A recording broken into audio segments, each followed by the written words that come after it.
ओम नमः शिवाय। अथ सप्तमोऽध्यायः।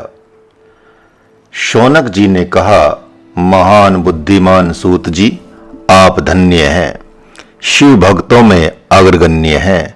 आपने जो यह कथा हमें सुनाई है, यह अत्यंत आश्चर्यकारिणी और सबका कल्याण करने वाली है। हे मुनिवर, व्रत पूर्वक शिव पुराण की कथा सुनने वालों के लिए तथा संपूर्ण लोक के कल्याण के लिए दया करके इसके नियमों को कहिए। सूत जी ने कहा, हे शौनक, भक्ति पूर्वक उनके नियमों को सुनिए, क्योंकि नियम पूर्वक इस उत्तम कथा को सुनने से विघ्न बाधा रहित श्रेष्ठ फल प्राप्त होता है। दीक्षा रहित जो पुरुष होते हैं, उन्हें इस कथा को सुनने का अधिकार नहीं होता है। अतः हे मुनिवर, जो भी इस कथा को सुनना चाहें, वे कथा वक्ता आचार्य से मंत्र दीक्षा ले लें।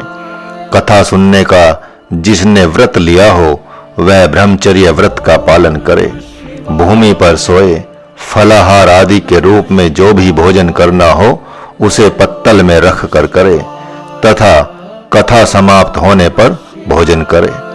अथवा शारीरिक शक्ति संपन्न श्रोता पुराण के समाप्त होने तक शुद्ध होकर उपवास करके इस उत्तम शिव पुराण की कथा को भक्ति पूर्वक सुने। घी पीकर या दूध पीकर कथा को सुख पूर्वक सुने। फलाहार करके या एक बार भोजन करके कथावाचक कथा सुनाए।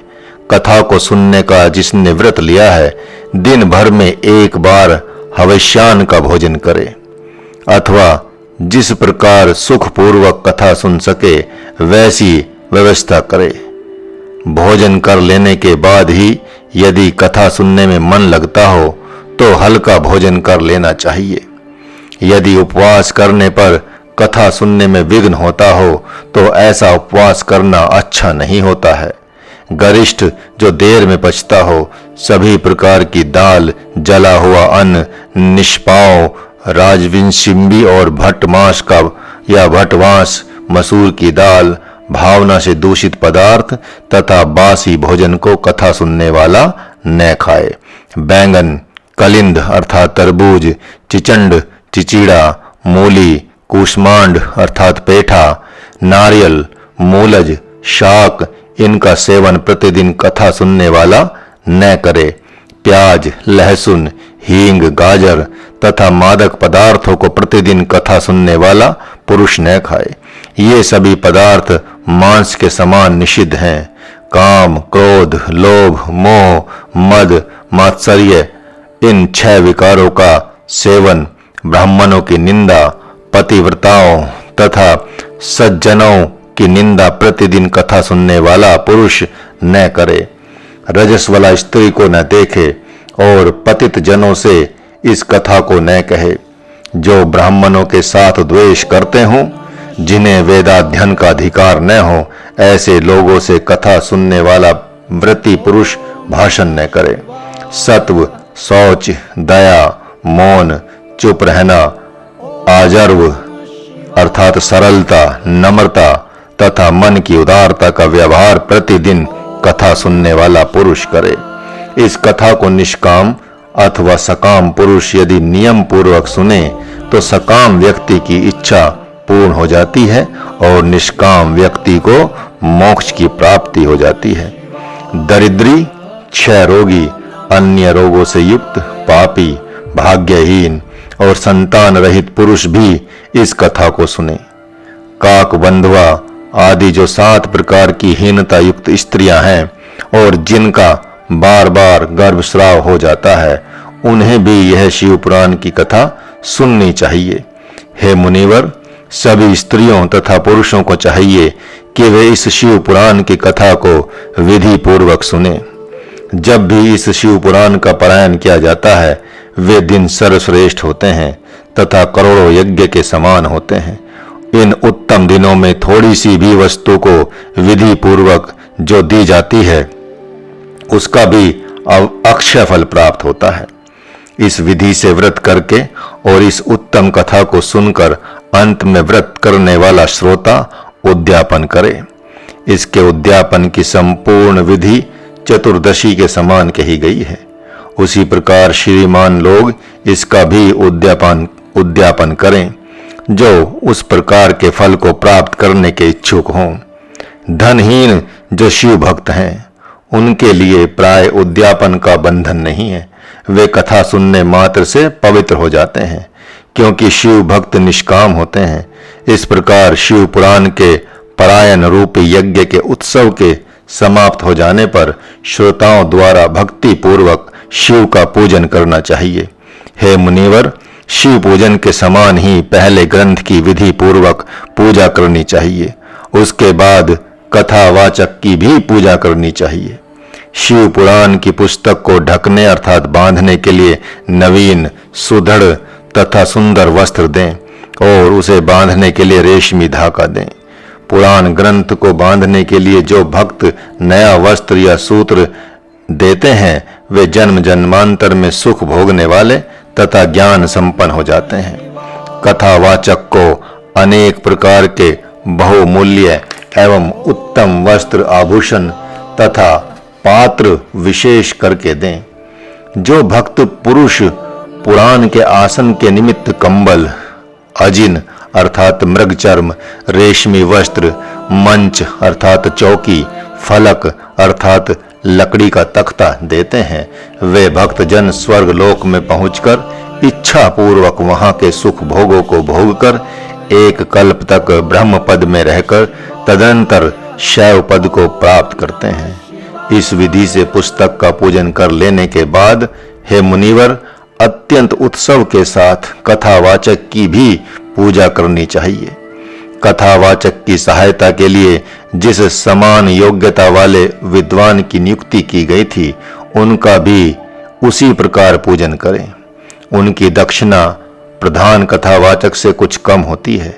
कथा स्थल में आए हुए ब्राह्मणों को अन्न धन का दान करें और कथा समाप्त होने के दिन गाना बजाना, नाचना आदि द्वारा महोत्सव करना चाहिए।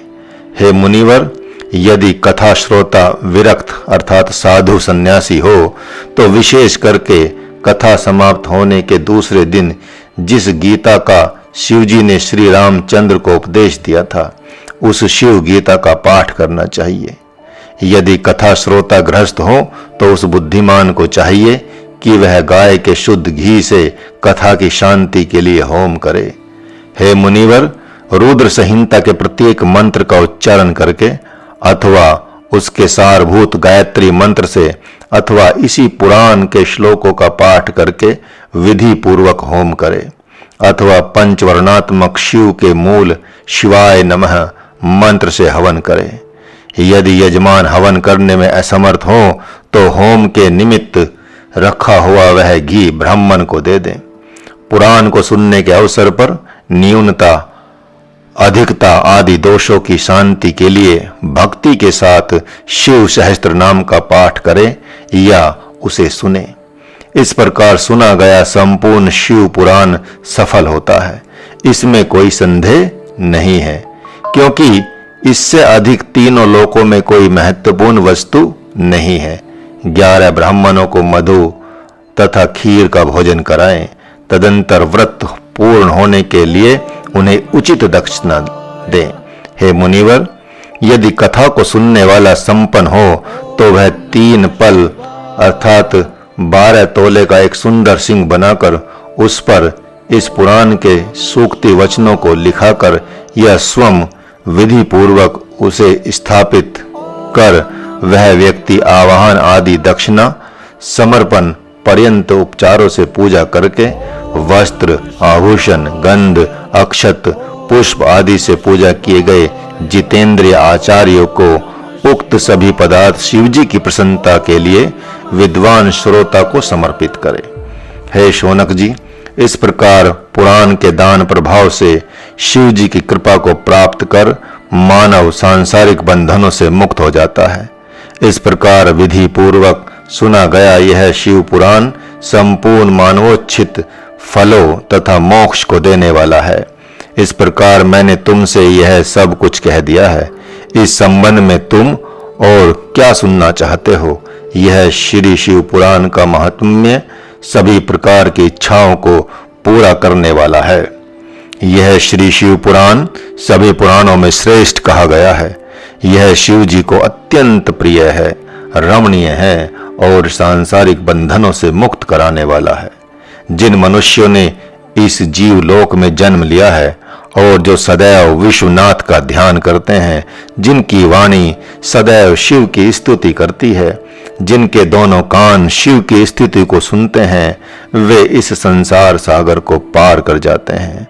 सत्व रज तम गुणों के भेदों से जो सदैव संसार में अस्पष्ट रूप को धारण करने वाला है, जो संसार के बाहर तथा भीतर अपनी महिमा से प्रकाशमान रहता है, जो मन में, जो बाहर एवं भीतर वाणी तथा मन का व्यवहार रूप धारण किए रहता है और जो अनंत आनंद घन परम शिव है, मैं उसकी शरण में जाता हूँ। इस प्रकार स्कंद पुराण अंतर्गत सनत कुमार संहिता में श्री शिव पुराण श्रवण विधि, निषेध, पुस्तक तथा वक्ता पूजन वर्णन नामक 7वां अध्याय समाप्त हुआ। ओम नमः शिवाय।